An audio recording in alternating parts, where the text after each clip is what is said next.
Shalom, shalom, le peuple de Dieu, shalom.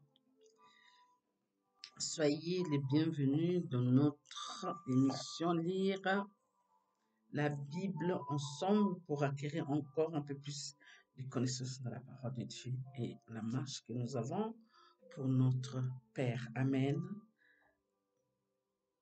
J'espère que vous allez bien, que tout va bien. Amen. Alors, sans tarder, nous allons lire, comme on sait très bien de pourquoi cette émission, c'est pour acquérir un peu plus de connaissances dans la parole de Dieu. Parce que Dieu nous dit ceci, que ce livre ne doit pas s'éloigner de vous. Alors, le moyen simple qu'on a trouvé, c'est créer cette station, c'est cette chaîne pour lire la Bible ensemble, pour connaître ensemble les règles, les préceptes, les lois du Père, ce qu'il veut que nous fassions et ce qu'il ne veut pas que nous fassions à travers nos ancêtres, à travers nos pères, que Dieu a marché avec eux. Dans le fait de lire, de savoir comment nos pères ont marché avec le Père, des choses que le Père aimait, Dieu, et les choses que Dieu n'aimait pas. Et le comportement du Père, la manière que le Père gérait ses enfants, et la manière que le Père aussi conseillait, interdisait des choses que ses enfants ne devaient pas faire. Il faut savoir, c'est la même manière que le Père a marché avec nos pères, c'est la même manière que le Père marche avec nous, avec un peu plus des choses qui ont changé au fur et à mesure des siècles, si on peut dire. Amen. Alléluia. Alors, sans tarder, prions pour remercier le Père.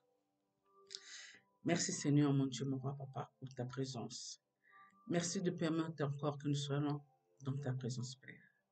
Oh Seigneur, mon Dieu, mon roi, merci de nous enseigner encore et encore. Père, nous avons soif, Père. Tu lis nos cœurs. Nous avons soif de connaître, papa, tes lois, tes règles et de marcher selon ta volonté. Oh, papa, que l'ennemi ne nous trompe pas. Nous avons besoin de toi, papa, pour marcher selon ta volonté, comme tu souhaites que nous marchions avec toi, papa. Aide-nous, papa. Aide-nous, nous avons besoin de ton aide. Dans le nom de Jésus, Père, mon roi. Ainsi je prie, Père. Amen, amen, et amen, amen. Alors, nous allons lire nos pages comme d'habitude. Nous avons 2 pages à lire tous les sabbats. Donc, on va encore lire aujourd'hui 2 pages.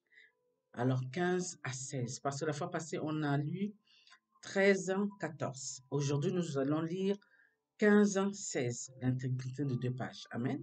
Alléluia. C'est parti. Alors, nombre 15 et nombre 16. Amen. Alors, sans vous dire jusqu'à où ça ira, de toute façon, nous allons le lire. Dans verset 1 jusqu'à 41, ça c'est nombre 15. Et nombre 16, ça va jusqu'à 50. Verset 1 jusqu'à 50. Amen. Alléluia. Alors, sans tarder, nous bénissons la parole de Dieu et nous allons faire notre lecture, lire la Bible. Amen. Alléluia.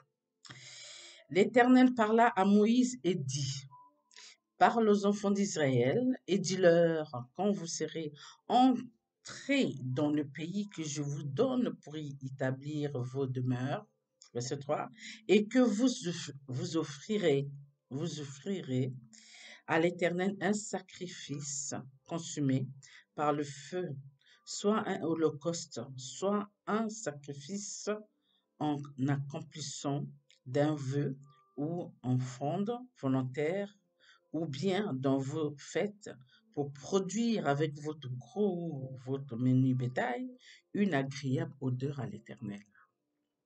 Verset 4. Celui qui fera son offrande à l'Éternel présentera en offrande 1/10 de fleur de farine, pétrie dans un quart de hin d'huile. Verset 5. Et tu feras une libation d'un quart de hin de vin avec holocauste ou le sacrifice pour chaque agneau. Verset 6. Pour un bélier, tu présenteras une offrande 2/10 de fleur de farine pétrie dans un tiers de hin d'huile. Verset 7. Et tu feras une libation d'un tiers de vin comme offrande d'une agréable odeur à l'Éternel. Verset 8. Si tu offres un veau, soit comme holocauste, soit comme sacrifice en accomplissement d'un veau, ou comme sacrifice d'action de grâce à l'Éternel. Verset 9. On présentera en offrande avec le veau 3/10 de fleur de farine pétrie dans un demi-rein d'huile. Verset 10.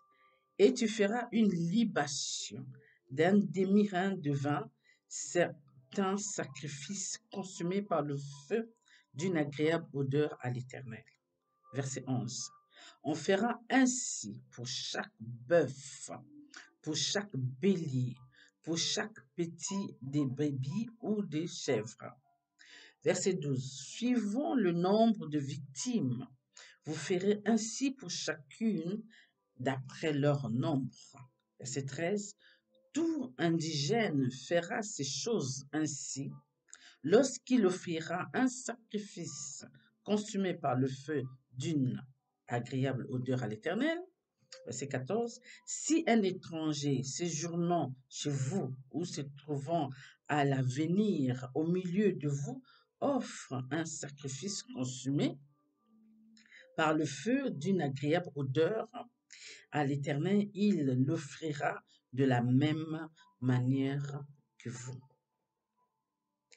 Verset 15. Il y aura une seule loi pour toute l'assemblée, pour vous et pour l'étranger, en séjour au milieu de vous. Ce sera une loi perpétuelle parmi vos descendants. Il n'en sera de l'étranger comme de vous devant l'Éternel. Verset 16. Il y aura une seule loi, une seule ordonnance pour vous et pour l'étranger en séjour parmi vous. Verset 17. L'Éternel parla à Moïse et dit, parle aux enfants d'Israël et dis-leur, quand vous serez arrivés dans le pays où je vous ferai entrer, verset 19, et que vous mangerez du pain de ce pays, vous prélèverez une offrande pour l'Éternel. Verset 20. Vous présenterez par l'élévation un gâteau, les prémices de votre pâte. Vous le présenterez comme l'offrande qu'on prélève de l'air. Verset 21. Vous prélèverez pour l'Éternel une offrande des prémices de votre pâte dans les temps à venir. Verset 22. Si vous péchez involontairement en n'observant pas tous ces commandements que l'Éternel a fait connaître à Moïse, verset 23, tout ce que l'Éternel vous a ordonné par Moïse, depuis le jour où l'Éternel a donné des commandements et plus tard dans les temps à venir. Verset 24, si l'on a péché involontairement sans que l'assemblée s'en soit aperçue, toute l'assemblée offrira un jeune taureau, un holocauste, une agréable odeur à l'Éternel, avec l'offrande de la libation d'après les règles établies. Elle offrira encore un bouc, un sacrifice d'expiation. Verset 25. Le sacrificateur fera l'expiation pour toute l'assemblée des enfants d'Israël, et il leur sera pardonné, car ils ont péché involontairement, et ils ont apporté leur offrande, un sacrifice consumé par le feu en honneur de l'Éternel et une victime expiatoire devant l'Éternel à cause du péché qu'ils ont involontairement commis. Verset 26. Il sera pardonné à toute l'assemblée des enfants d'Israël et à l'étranger en séjour au milieu d'eux, car c'est involontairement que tout le peuple a péché. Verset 27. Si c'est une seule personne qui a péché involontairement, elle offrira une chèvre d'un an en sacrifice pour le péché. Verset 28. Le sacrificateur fera l'expiation pour la personne qui a péché involontairement devant l'Éternel. Quand il aura fait l'expiation pour elle, il lui sera pardonné. Verset 29. Pour l'indigène parmi les enfants d'Israël, pour l'étranger en séjour au milieu d'eux, il y aura pour vous une même loi quand on péchera involontairement. Verset 30. Mais si quelqu'un indigène ou étranger agit la main levée, il outrage l'Éternel. Celui-là sera retranché du milieu de son peuple. Verset 31. Il a méprisé la parole de l'Éternel et il a violé son commandement. Celui-là sera retranché. Il portera la peine de son iniquité. Comme les enfants d'Israël étaient dans le désert, on trouva un homme qui ramassait du bois le jour du sabbat. Verset 33. Ceux qui l'avaient trouvé ramassant du bois l'amenèrent à Moïse, à Aaron et à toute l'assemblée.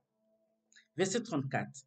On le mit en prison car ce qu'on devait lui faire n'avait pas été déclaré.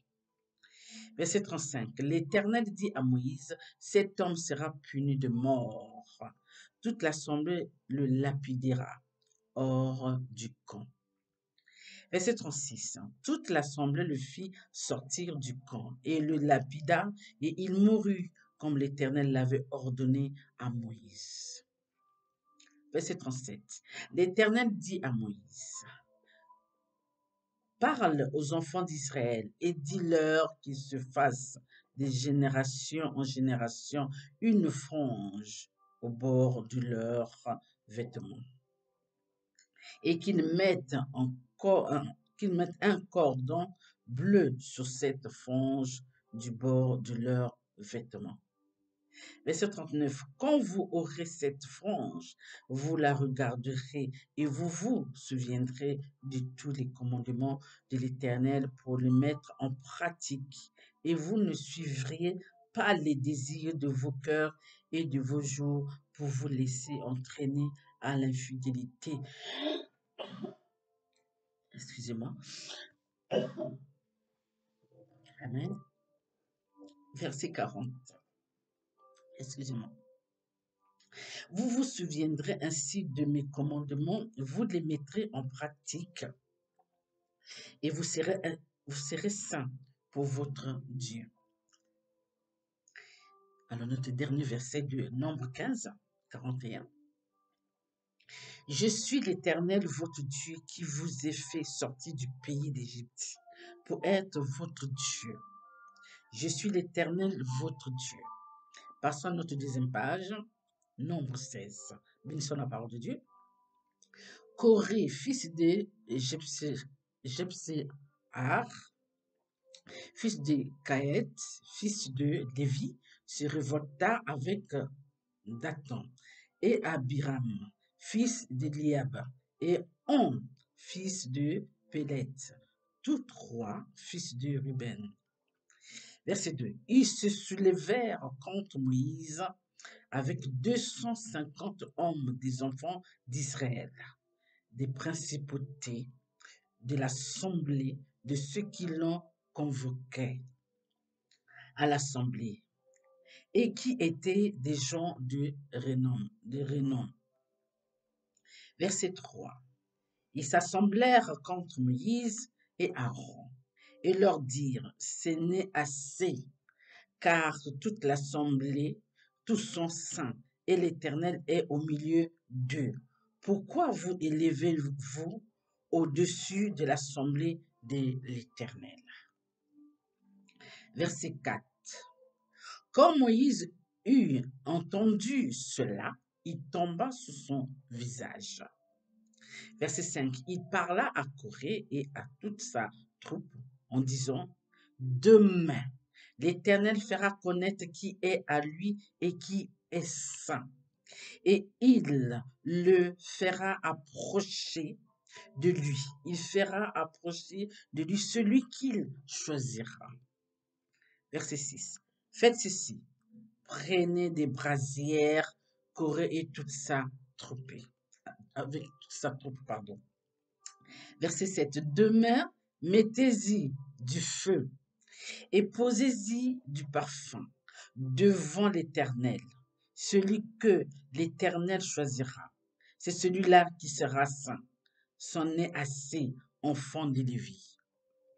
Verset 8. Moïse dit à Corée, écoutez donc, enfants de Lévi.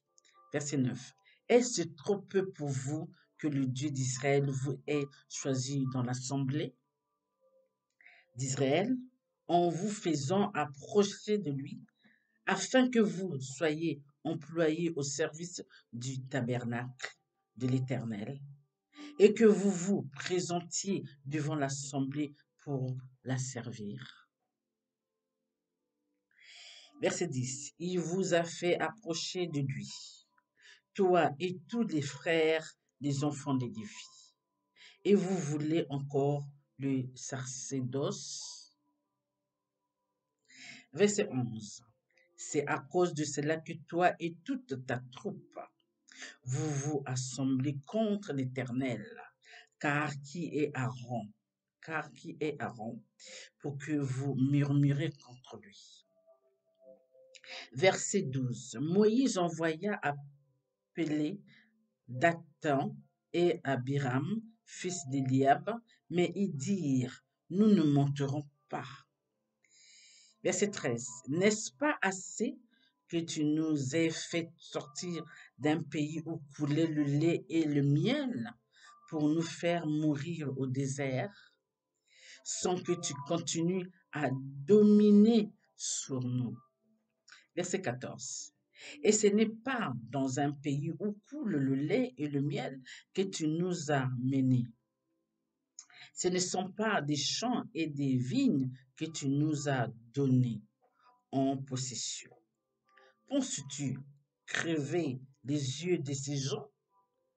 Nous ne monterons pas. Verset 15.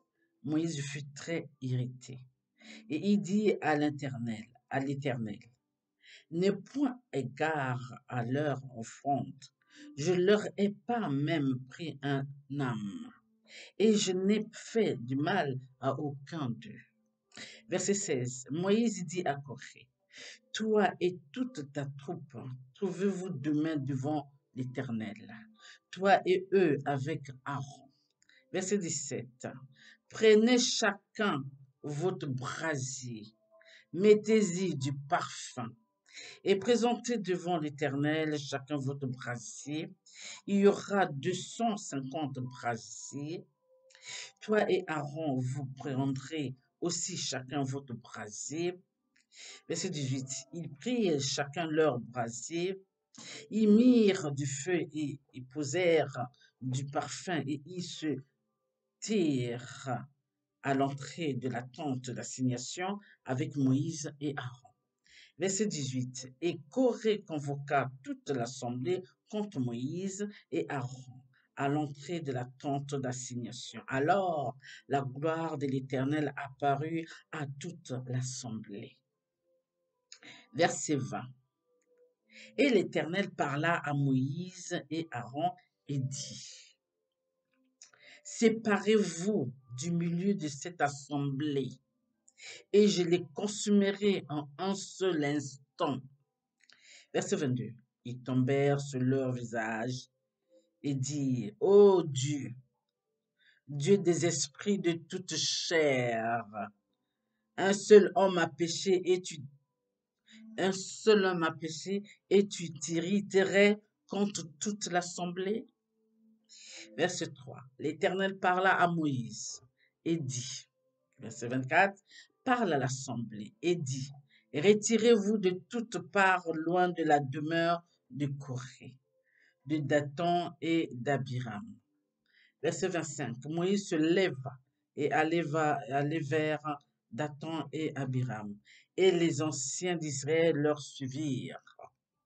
Verset 26. Il parla à l'assemblée et dit, éloignez-vous des tentes de ces méchants hommes et ne touchez à rien de ce qui leur appartient, de peur que vous ne périssiez en même temps qu'ils seront punis pour tous leurs péchés. Verset 27. Ils se retirent de toutes parts loin de la demeure de Corée, de Dathan et d'Abiram. Dathan et Abiram sortirent et se tirent à l'entrée de leur tente, avec leurs femmes, leurs fils et leurs petits-enfants. Verset 28. Moïse dit à ceux-ci, vous connaîtrez que l'Éternel m'a envoyé pour faire toutes ces choses et que je n'agis pas de moi-même. Verset 29. Si ces gens meurent comme tous les hommes meurent, s'ils subissent le sort commun à tous les hommes, ce n'est pas l'Éternel qui m'a envoyé. Verset 30. Mais si l'Éternel fait une chose inouïe, si la terre ouvre sa bouche pour les engloutir avec tout ce qui leur appartient et qu'ils descendent vivants dans le séjour des morts, vous saurez alors, que ces gens ont méprisé l'Éternel. Verset 31. Comme il achevait de prononcer toutes ces paroles, la terre qui était sous eux se fondit. Verset 32. La terre ouvrit sa bouche, et les engloutit, eux et leurs maisons, avec tous les gens de Corée et tous leurs biens. Verset 33. Ils descendirent vivants dans le séjour des morts, eux et tout ce qui leur appartenait. La terre les couvrit et ils disparurent au milieu de l'assemblée. Verset 34. Tout Israël qui était autour d'eux s'enfuit à leurs cris, car ils disaient, fuyons de peur que la terre ne nous engloutisse. Verset 35. Un feu sortit d'auprès de l'Éternel et consumait les 250 hommes qui offraient le parfum. Verset 36, excusez-moi. L'Éternel parla à Moïse et dit, verset 37, dis à Éléazar, fils du sacrificateur Aaron, de retirer de l'incendie les brasiers et d'en répandre au loin le feu, car ils sont sanctifiés. Verset 38. Avec les brasières de ces gens qui ont péché au péril de leur vie, que l'on fasse des lames étendues dont on couvrira l'autel puisqu'ils ont été présentés devant l'Éternel, et qui sont sanctifiés. Ils serviront de souvenir aux enfants d'Israël. Verset 39. Le sacrificateur Éléazar prit les brasiers d'Aaron qu'avaient présentés les victimes de l'incendie, et il en fit des lames pour couvrir l'autel. Verset 40. C'est un souvenir pour les enfants d'Israël, afin qu'aucun étranger à la race d'Aaron ne s'approche pour offrir du parfum devant l'Éternel et ne soit comme Corée et comme sa troupe, selon ce que l'Éternel avait déclaré par Moïse. Verset 41. Dès le lendemain, toute l'assemblée des enfants d'Israël murmure contre Moïse et Aaron, en disant, vous avez fait mourir le peuple de l'Éternel. Verset 42. Comme l'assemblée se forma contre Moïse et Aaron, Et comme il tournait les regards vers la tente d'assignation, voici la nuée la couvrit et la gloire de l'Éternel apparut. Verset 43. Moïse et Aaron arrivèrent devant la tente d'assignation. Verset 44. Et l'Éternel parla à Moïse et dit. Verset 45. Retirez-vous du milieu de cette assemblée et je les consumerai. En un instant, ils tombèrent sur leur visage.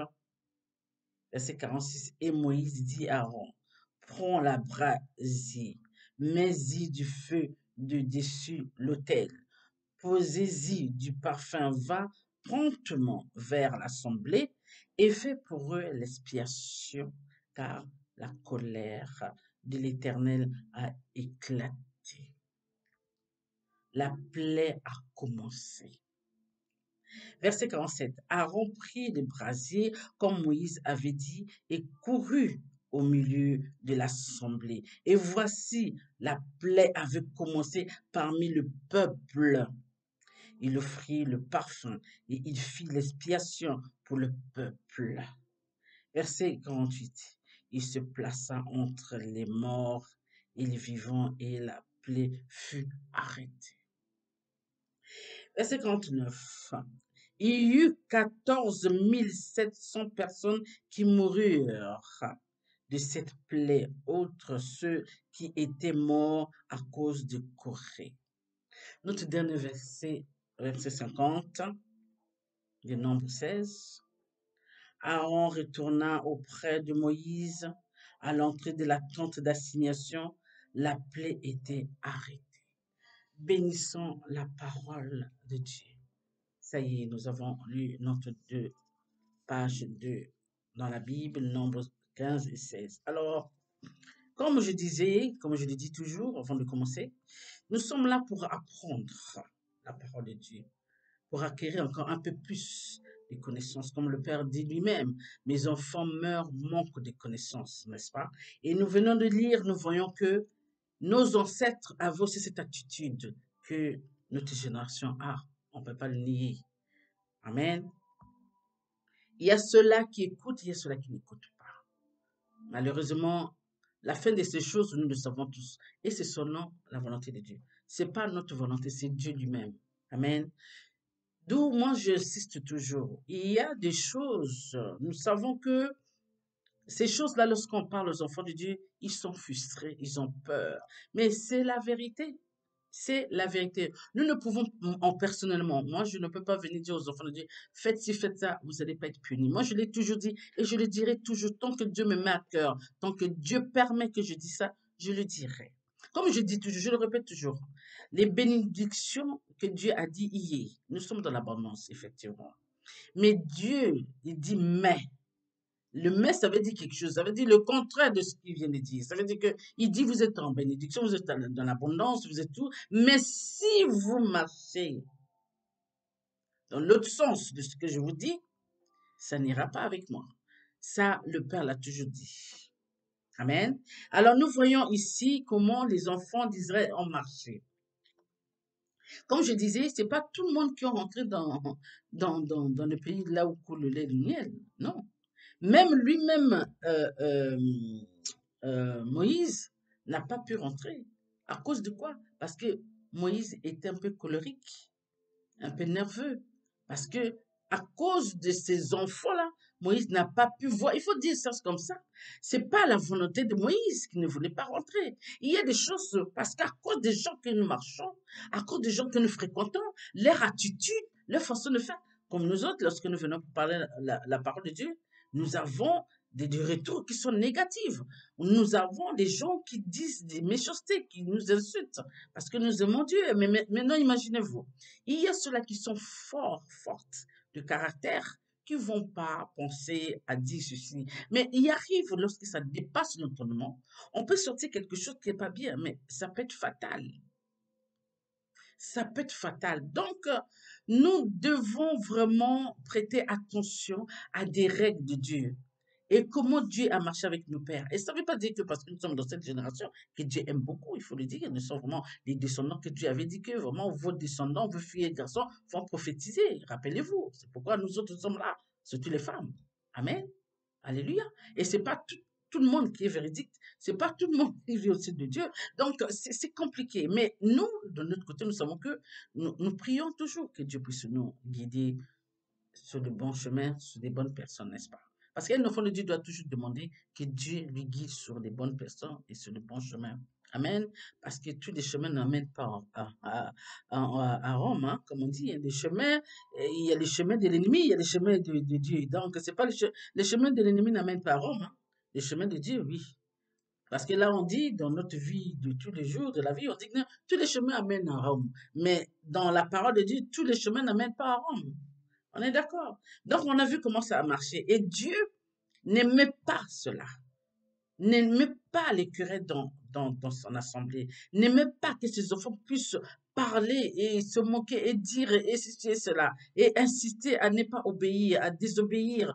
Quand son fils lui demande, quand le fils de Dieu, Moïse, que Dieu a mis là pour pouvoir les accompagner. Parce que c'est lui qui présente le Père. Et quand il parlait, on voit qu'il y avait des rebelles. Il y avait des rebelles. Alors vous avez bien compris. Donc nous, on doit faire attention. Il ne faut pas qu'on dise non, ça c'était à l'époque de nos ancêtres. Non, non, non, non, non, non. Non, on va oublier ce côté-là. Notre époque, Dieu est capable. C'est vrai que Dieu a dit que je ne ferai plus ces choses-là lorsqu'il a renversé à l'époque nos pères, surtout dans l'époque de Noé, lorsqu'il a fait pleuvoir. Il a regretté, il a reconnu, il a dit, je ne le ferai plus jamais. Effectivement, ça ne va pas se passer comme ça. Mais Dieu a une autre façon de faire les choses. Dieu omniprésent, omnipotent, Dieu partout, Dieu sait tout. Comme je vous ai dit, pardon, la dernière fois, Dieu sait tout, Dieu voit tout. Qu'est-ce qui est impossible à Dieu, les bien-aimés? Rien. Tout est possible à Dieu. Donc, dans le bien comme dans le mal, puisqu'il a le pouvoir, nous devons le dire, il ne faut pas avoir peur lorsqu'on dit le mal.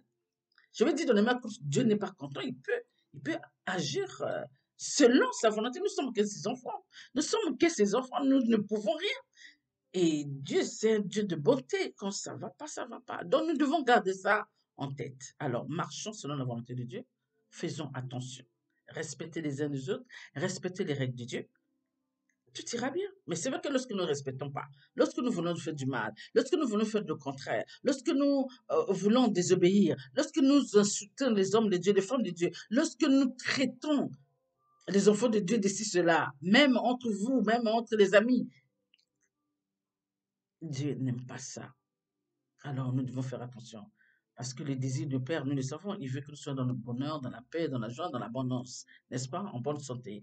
Mais lorsque nous faisons les contraires, il y a des retombées et que la plupart des enfants de Dieu ne comprennent pas, ne savent même pas. Ça peut venir de ça, comme ça peut venir d'autres choses. Donc nous ne savons pas de pourquoi il y a des enfants de Dieu qui vivent ces choses-là, de pourquoi il y a des enfants de Dieu qui ne peuvent pas ceci, cela. Donc nous devons examiner tout ça. Nous devons perpétuellement, je dirais, examiner notre attitude, examinons comment nous sommes avec les autres. Amen.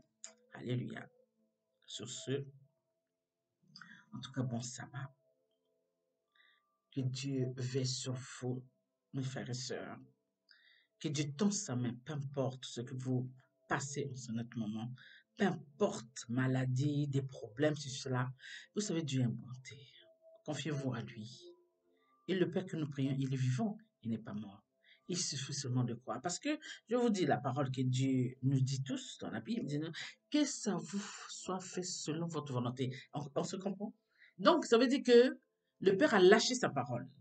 Que ça te soit fait selon ta volonté, mon frère, ma soeur. Avec la foi, Dieu va vous montrer. Allez, soyez zen, dans l'allégresse, peu importe les soucis. Vous n'êtes pas seul, Dieu est toujours avec nous. Amen. Alors ne croyez pas que vous êtes seul. Dieu est toujours là. Et soyez-en sûrs, peu importe, Dieu sera là pour vous montrer que ma fille, mon fils, je suis avec toi. Je ne marche pas seul. Amen. Alléluia. Je vous aime. Allez, à sabbat prochain. Bye.